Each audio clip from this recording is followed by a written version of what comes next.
Minyak atsiri atau yang disebut dengan minyak essential oil, eteris oil, atau volatile oil adalah salah satu contoh komoditi yang memiliki potensi besar di Indonesia. Minyak atsiri adalah ekstrak alami dari jenis tumbuhan tertentu, baik berasal dari daun, bunga, kayu, biji-bijian, bahkan putik bunga. Setidaknya ada 70 jenis minyak atsiri yang selama ini diperdagangkan di pasar internasional dan 40 jenis diantaranya dapat diproduksi di Indonesia. Meskipun banyak jenis minyak atsiri yang bisa diproduksi di Indonesia, baru sebagian kecil jenis minyak atsiri yang telah diusahakan di Indonesia. Peluang pasar komoditi minyak atsiri ini masih terbuka sangat luas, baik di dalam maupun di luar negeri. Kegunaan minyak atsiri sangat banyak, tergantung dari jenis tumbuhan yang diambil hasil sulingnya. Minyak atsiri ini digunakan sebagai bahan baku minyak wangi, kosmetik, dan obat-obatan, serta untuk flavoring agent pada makanan.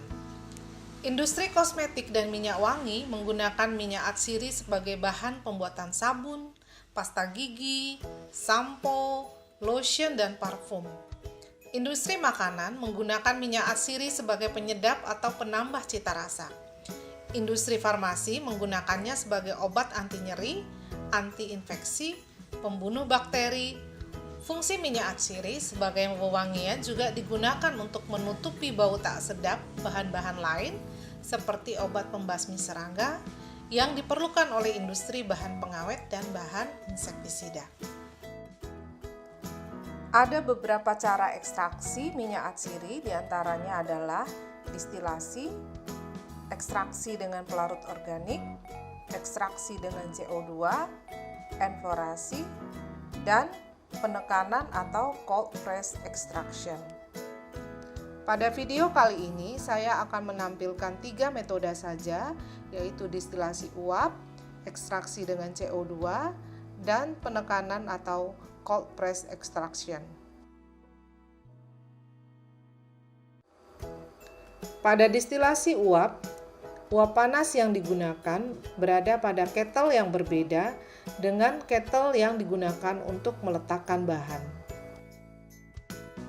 Air yang dipanaskan akan menguap dan mengalir ke kettle yang berisi bahan tanaman. Penetrasi uap panas ke dalam bahan yang akan melepaskan minyak atsiri yang ada di dalam material. Komponen yang mudah menguap akan menguap lebih dulu, diikuti oleh komponen yang lain. Setelah melewati kondensor yang berisi aliran air pendingin, campuran air dan minyak atsiri yang berbentuk gas akan mengembun menjadi cairan dan masuk ke tangki separator. Perbedaan berat jenis antara air dan minyak atsiri akan membuat dua bahan ini terpisah dan akan dipisahkan oleh separator. Pemurnian yang lebih lanjut akan dibutuhkan untuk mendapatkan minyak atsiri dengan kadar kemurnian yang tinggi. Ekstraksi minyak atsiri juga bisa dilakukan dengan karbon dioksida. Karbon dioksida digunakan karena sifatnya yang tidak berwarna dan tidak berbau. Selain itu, ekstraksi bisa dilakukan tanpa pemanasan, sehingga diharapkan minyak atsiri yang didapatkan bisa sama dengan yang terkandung di dalam bahan mentah, serta tidak mengalami perubahan warna dan aroma. CO2 ini dalam proses ekstraksi minyak atsiri akan diubah-ubah tekanannya sehingga bentuknya akan berubah menjadi cairan atau gas. CO2 dalam tangki bertekanan akan berbentuk cairan. Cairan CO2 ini akan dialirkan dengan menggunakan pompa ke dalam kettle atau ekstraktor yang berisi bahan atau material yang akan diambil minyak atsirinya. Setelah CO2 dan bahan kontak, akan terjadi ekstraksi di mana minyak atsiri, pigmen, dan resin akan dilarutkan oleh CO2. Campuran minyak atsiri, pigmen, resin, dan CO2 akan dialirkan melalui pipa ke separator untuk dipisahkan. Sebelum mencapai separator, terdapat katup yang akan menurunkan tekanan, sehingga CO2 akan mengalami perubahan wujud menjadi gas. Gas ini akan dialirkan kembali ke dalam tangki CO2 cair. Sementara minyak atsiri, pigmen, dan resin akan mengalami pemisahan di separator. Pada metode cold press extraction atau ekstraksi dengan menggunakan tekanan mekanis, biasanya metode ini digunakan untuk mengekstrak minyak atsiri yang terdapat pada buah.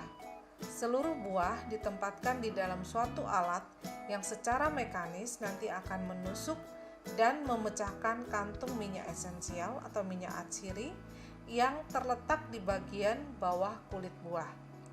Minyak atsiri dan pigmen akan mengalir ke alat pengumpul.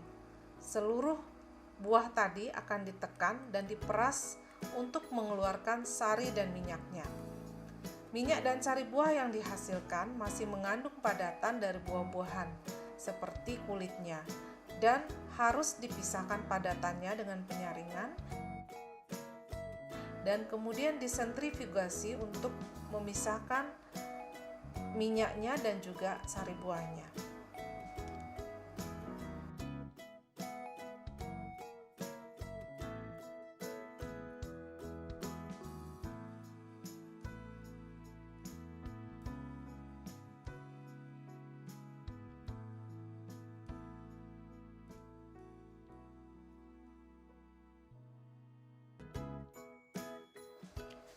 Berikut kami tampilkan distilasi serai yang dilakukan dengan cara distilasi menggunakan air atau yang dikenal dengan water distillation.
Ibu, kemarin kan hasil destilasi itu masih terdiri dari minyak dan air ya Bu ya. Nah itu untuk menghasilkan minyak atsiri yang murni itu harus menghilangkan airnya. Nah itu untuk menghilangkan airnya itu sendiri bagaimana Bu? Iya, pada saat kita distilasi itu memang yang menetes ya. Pada saat distilasi itu memang campuran air dan minyak. Nah minyak itu jumlahnya hanya sedikit kan, sementara airnya jauh lebih besar. Sehingga yang pertama yang harus kita lakukan adalah memisahkan air yang tadi jumlahnya besar itu. Nah biasanya kita lakukan secara manual. Nah kalau di lab kita bisa menggunakan alat kaca, separator yang di bawahnya ada keran ya, semacam keran. Karena si minyak dan airnya itu terpisah dalam dua fase, sehingga airnya begitu kita buka keran, air akan mengalir. Nah untuk menghentikannya ya secara manual, jadi kita hentikan sehingga kemudian kita dapatkan minyak yang sudah terpisah dengan air. Tetapi tentunya di dalam minyak tersebut masih ada sebagian kecil air yang tidak bisa kita pisahkan secara manual dengan alat tadi, sehingga kita perlu menambahkan suatu komponen kimia yang sifatnya menyerap air. Nah, salah satu contohnya adalah sodium anhidrat. Dia akan mengikat air, kemudian setelah dia mengikat air kita saring, sehingga kemudian kita dapatkan minyak atsiri yang sudah murni. Berarti setelah dihasilkan minyak atsiri yang murni tadi Bu udah siap di packing ya Bu ya. Nah ada syarat khusus tidak Bu untuk packingan dari minyak atsiri itu? Ya, nah biasanya kita kalau menyimpan liquid itu kan kita mau nampilkan warnanya ya, jadi antara satu jenis dengan jenis lain kita bisa lihat bedanya. Misalnya seperti yang di depan ini yang botol bening. Tetapi khusus minyak atsiri biasanya kita akan simpan di dalam botol-botol seperti yang di depan ini yang warnanya gelap. Nah, ini ada tujuannya. Nah, si minyak atsiri ini dia mudah sekali teroksidasi dengan kehadiran cahaya. Jadi akan terjadi yang namanya fotooksidasi. Sehingga untuk mencegah itu dan untuk memperpanjang masa simpannya dan mempertahankan kualitasnya, kita akan simpan di botol-botol yang gelap, sehingga tidak terjadi yang namanya fotooksidasi tadi. Kalau yang terkait dengan warna ini Bu, yang sering saya lihat di lapang, jadi kalau itu hasil destilasi dari petani itu biasanya minyak yang dihasilkan itu agak kotor, makanya masih ada kontaminannya seperti itu, kemudian biasanya kadang agak keruh seperti itu Bu. Itu dimungkinkan karena apa Bu seperti itu? Iya, kalau kotor, kemudian keruh, kemudian warnanya lebih gelap gitu ya. Iya. Mungkin ada beberapa penyebab. Pertama, mungkin dari bahan baku dulu, apakah dia baik kualitasnya atau tidak. Kemudian ketelnya itu idealnya itu harus dari bahan yang tidak bereaksi dengan minyak atsirinya. Ya, jadi misalnya stainless steel gitu ya. Mungkin yang Mbak Erna lihat itu ketelnya dari apa biasanya? Yang sering digunakan mereka itu kayak dari drum bekas begitu Bu, karena itu yang paling murah itu. Iya, gitu. nah itu kemungkinan besar itu terjadinya reaksi antara minyak atsiri dengan si ketelnya, sehingga terjadi oksidasi gitu ya, sehingga warnanya menjadi lebih gelap. Kemudian kemungkinan yang lain tadi warna keruh itu bisa jadi karena minyaknya belum terpisah sempurna dengan air. Jadi mungkin pada saat memisahkan baru sampai dipisahkan secara manual saja. Jadi titik-titik ke air yang lain mungkin belum dipisahkan. Kemudian ada kemungkinan lain juga, mungkin si minyak atsirinya juga sudah disimpan dalam waktu yang cukup lama, tetapi dalam kemasan yang bening misalnya. Jadi faktor-faktor tadi semua kalau mereka saling berinteraksi, apalagi faktor penyebabnya nggak satu, misalnya sudahlah ketelnya bahannya bereaksi, kemudian ada campuran airnya, kemudian disimpannya juga dalam botol bening, dan waktu nyimpannya sudah lama, tentunya proses oksidasinya sudah semakin besar gitu ya, semakin banyak kemungkinannya, sehingga mungkin warnanya menjadi jauh lebih tua dari yang kita saksikan di depan. Ya, jelas kualitasnya pasti turun ya Bu. Nah, ya.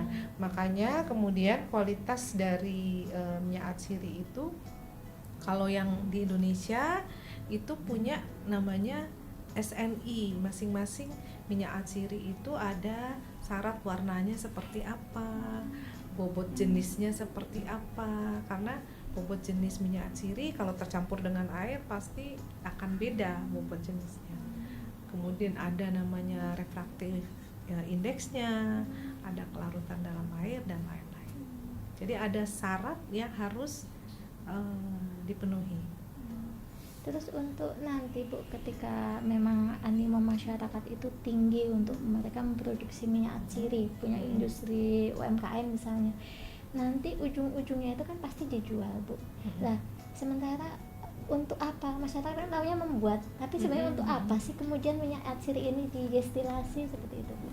Ya, kegunaannya banyak ya. Minyak atsiri ini ada di depan kita, ada berapa minyak atsiri. Nah, ini saya beri contoh. Ini ada patchouli oil atau kita kenal minyak nilam. Nah, minyak nilam ini biasa digunakan untuk parfum. Ya, jadi bentuknya daun yang diekstrak atau didestilasi. Kemudian ada ini bergamot. Ini sejenis jeruk. Nah, ini buah yang ekstrak ya. Ekstraknya tadi bisa macam-macam, bisa distilasi, bisa press cold extraction, bisa CO2 dan lain-lain. Nah ini buah, ini juga biasanya digunakan untuk parfum, tetapi juga banyak digunakan untuk permen. Makanan ya, Bu? Ya, di industri makanan dan minuman. Jadi bisa di industri makanan tapi juga bisa untuk parfum. Kemudian ada lavender. Nah, ini mesti Mbak Hetty dan Mbak Erna udah familiar ya dengan lavender ya. Iya, Bu. Di lavender ini sering kita jumpai di mana ini? Kalau pas malam kita Ya. butuh itu. Anti nyamuk ya, anti nyamuk. Jadi dia selain sifatnya sebagai anti serangga, tapi dia juga memberikan aroma yang tidak mengganggu, malah cenderung menyenangkan ya, memberi rasa nyaman. Kalau misalnya anti serangganya itu baunya tidak enak, mungkin kita nggak tidur dengan nyaman kalau pakai anti nyamuk yang lain. Gitu ya. Jadi lavender ini biasa dipakai untuk anti nyamuk. Kemudian ini ada deretan yang lain, ada jahe, kemudian ada cengkeh, ada teh, ada serai, kemudian ini ada lemon, ada apa namanya ini kebetulan sama ini cengkeh juga, kemudian peppermint. Ini mungkin dalam sehari-hari kita sering ya pakai peppermint ya kan, yang baunya peppermint. Pegel-pegel pakai yang minyak serai yang anget atau minyak jahe yang anget. Jadi ini minyak-minyak atsiri yang beberapa tadi yang saya sebutkan bisa digunakan untuk kesehatan gitu ya. Terutama yang kecuali yang teh ya, kalau yang teh biasanya hanya untuk industri pangan. Yang lain bisa untuk pemberi rasa nyaman, mengobati gatal, menghilangkan pusing dan lain-lain. Nah, tapi yang jahe, kemudian cengkeh, teh, serai, lemon, peppermint itu juga banyak digunakan dalam industri pangan. Ya, biasanya untuk pemberi cita rasa dan juga pemberi aroma. Ya, demikian juga yang untuk kosmetik, sabun, sampo dan lain-lain. Jadi memang luas banget ya Bu ya Luas ini ya banget. untuk penggunaannya, Ya. dan ini kelihatan perspektif sekali sebenarnya Iya, ketika itu betul. diusahakan atau digiatkan industrinya seperti itu. Ya, demikian tadi sekilas tentang pengolahan minyak atsiri di Indonesia dan perkembangannya, baik dalam segi bahan bakunya, kemudian pengolahannya, dan juga pemurniannya. Namun demikian, tentunya di lapangan akan masih sangat banyak kita temui berbagai masalah dan juga kendala-kendala di dalam minyak atsiri ini. Dan juga masih sangat besar potensinya untuk menemukan jenis-jenis minyak atsiri baru yang bisa kita gali bersama. Sehingga kami dari Fakultas Teknologi Pertanian Universitas Gadjah Mada mengajak semua rekan-rekan, teman-teman, terutama masyarakat pada umumnya, untuk mari kita bersama-sama untuk memajukan industri minyak atsiri ini dan juga tentunya memajukan berbagai penelitian tentang minyak atsiri ini. Semoga ke depan minyak atsiri di Indonesia dan khususnya bahan-bahan atau bahan mentah yang merupakan tumbuhan asli Indonesia menjadi semakin maju ke depannya.